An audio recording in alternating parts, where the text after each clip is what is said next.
the German troops capture a man wearing a hood. Before the execution, the officer orders him to take it off. The moment the hood is removed, the officer's eyes light up, as if he is seeing the leader of the regime himself. The man pleads desperately, saying they are not soldiers, they are only actors. This makes the soldiers, who have never seen the leader in person, extremely curious. The officer also wants to see how the Soviet soldiers portray their own commander. The man begins his performance, lifting his chin and waving his hand. Deutschland über alles! Unsere neue Zuckermelone! It looks unbelievably similar. The soldiers watch with amusement, and even the officer looks dazed. When he snaps out of it, he immediately orders the soldiers to raise their rifles and prepare for the execution. A gunshot rings out, but the ones who fall are the German soldiers. The officer fires again, then a third time, each shot taking down one soldier. The last soldier hides under the truck and foolishly pokes out his helmet to test the situation. A sharp bullet shoots through the tire and strikes him down. The mysterious shooter finally appears. His head is wrapped in a blood-red bandage, and he carries a cold, fierce, and defiant presence. He says nothing, only searches the bodies for ammo and food, then disappears into the frozen wilderness. This man is the Red Ghost, the one who hunts German soldiers across the Eastern Front and fills them with fear. Just as Red Ghost leaves, the SS unit arrives. They discover the German soldiers who have been taken out by a sniper. In 2 months, 61 Germans have died at Red Ghost's hands. The SS colonel assigns Captain Braun to capture him. A Soviet partisan squad trudges through the snow, struggling to find the main force. The woods are filled with frozen Soviet soldiers. The team is cold and starving, and among them is a pregnant medic named Vera. So Dead decides to lead everyone to a friend's farm to get some rest. When they finally reach the farm, they remain cautious. The lieutenant sends Bruno and Commander to scout ahead, and the yard is empty. Inside the house, Commander is shocked to see a table full of food. He hurriedly pours vodka and is ready for a drink, but Bruno stops him. The two start fighting over it. Dead pulls them apart and says his friend never had vodka. The food is poisoned, a trap set by the Germans specifically for partisans. Sure enough, Dead finds Soviet soldiers who have been poisoned to death in the storage shed. Everyone stares at the full table yet cannot eat. Feeling even hungrier, the lieutenant decides that the pregnant Vera and Commander should stay in the house to rest while he leads the squad back out to search for the main force and supplies. But as soon as the squad leaves, Vera spots a large number of German soldiers arriving. This is Captain Braun's unit, searching everywhere for the Red Ghost, and the farm is one of their traps. After setting up guards around the area, they enter the house to inspect it, and seeing that none of the food has been touched, they assume no partisans have fallen for the trap yet. Commander rushes out the back door to warn the squad that the Germans have arrived. He cannot possibly fight 30 soldiers on his own, but because he failed to bring Vera out, the lieutenant punches him. Meanwhile, the German soldiers are amusing themselves, holding the captured piglet they found, taking photos with it, and even making it dance with them. Suddenly a shot rings out, and Braun kills their little mascot, coldly saying it will be added to dinner. Soon the little pig becomes a roasted piglet. The partisan squad quietly returns to the farm and hides at a distance. They do not know that Vera is hiding inside a box in the house. Barely daring to breathe, Captain Braun is chatting with his men about the elusive Red Ghost, and he suddenly sits right on the box, making Vera's heart jump into her throat. Frightened, Vera realizes her water has broken, and she accidentally makes a sound. This draws the attention of a young soldier. A pregnant woman is hiding in a box, and outside are ruthless German soldiers. Unfortunately, her water has already broken, and the nearby soldier senses something wrong. He stands up, walks over, and lifts the lid of the box, and the woman is exposed. She looks at the young soldier with pleading eyes, and the two lock eyes without saying a word. Unexpectedly, the young soldier pretends he saw nothing, gently closes the box, and quietly walks away. Braun shouts at him to stop,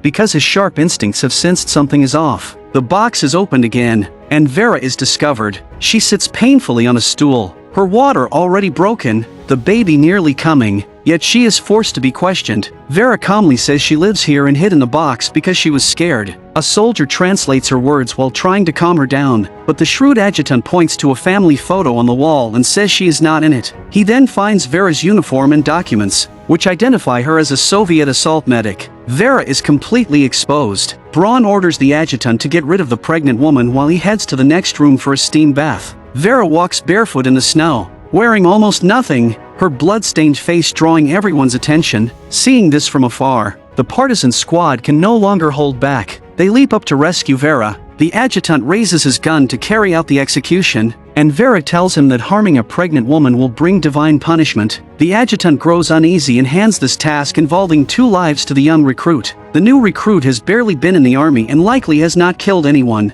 and now he is ordered to kill a pregnant woman, and he hesitates as he points the gun at Vera. Everyone's eyes turn toward the scene, giving the partisan squad a chance to eliminate the guards. After a fierce fight, the partisans take down the German sentries one by one. The young recruit, unwilling to defy orders, slowly raises his gun. A precise sniper shot pierces the recruit's neck. More German soldiers fall in quick succession, and the others flee in panic. Vera uses the chaos to hide in a pile of grass. Red Ghost appears once again at the critical moment, and he not only shoots with perfect accuracy but also throws grenades incredibly far. Seeing this, the partisan squad immediately charges forward. German soldiers search everywhere for Red Ghost when suddenly a pistol emerges from a snowbank and takes down one of them. Red Ghost hides behind a wall, strikes his enemy's weak spot with a surprise stab, then follows up with a clean shot. From his position above, he makes a stylish side slide and takes out another German soldier. A German machine gunner sets up his weapon and fires precise bursts at the approaching partisans, but Red Ghost shoots him down with a single bullet. Captain Braun,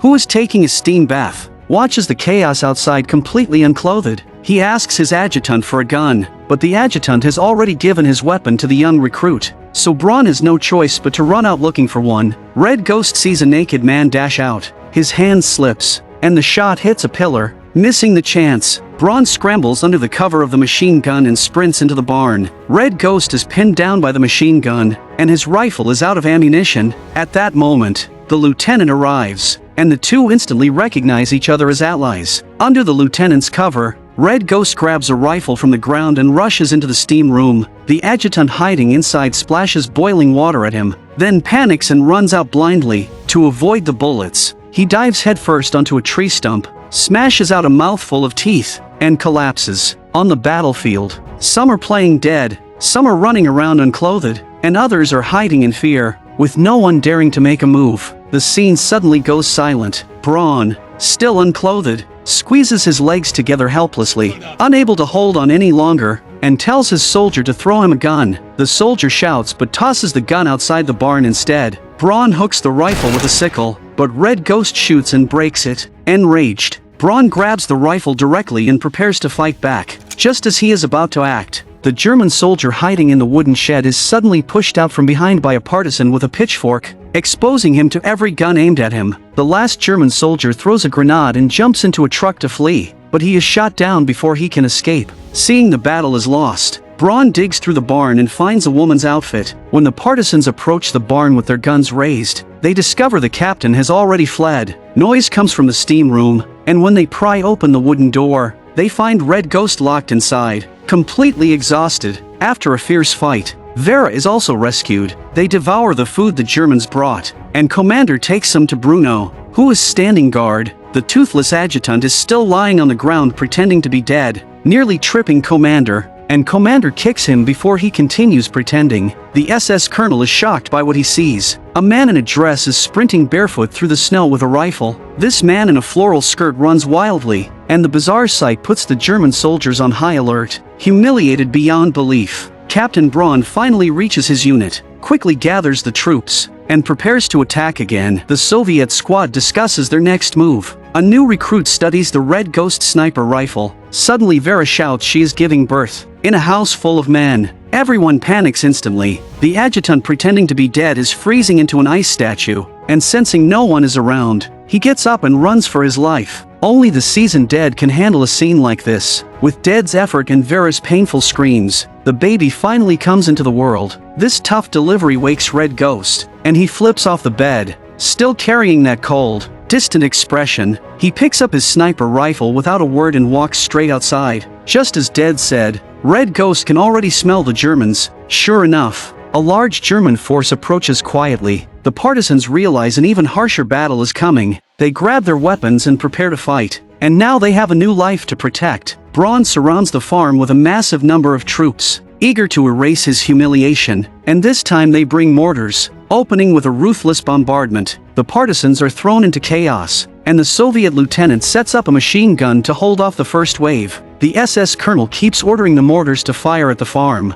but the mortar crew is suddenly shot one after another. Red Ghost, who hid ahead of time, has struck again. The colonel continues shouting orders when a grenade suddenly lands behind him. Hearing the blast, his men turn and assume the colonel is done for. The officer leading them decides to risk everything and orders a full assault. The colonel, in his final moments, at last sees the legendary Red Ghost. The German encirclement tightens, and the partisans fight back fiercely from their shelters. A German soldier creeps up to the window and throws a grenade inside, but two partisans predict it perfectly and toss it back out. Another German tries to throw a grenade but is taken down with a precise headshot. The Germans have the numbers, and the lieutenant is shot and falls. And when Dead rushes over after hearing the gunfire, he is also shot down. Lure sees his comrades falling one after another and charges out recklessly, only to be shot instantly by Braun waiting outside the door. The wounded lieutenant drags himself up and keeps firing, until a German knocks his jaw out with a blow. Red Ghost arrives just in time and shoots that soldier. Commander snaps at German's neck,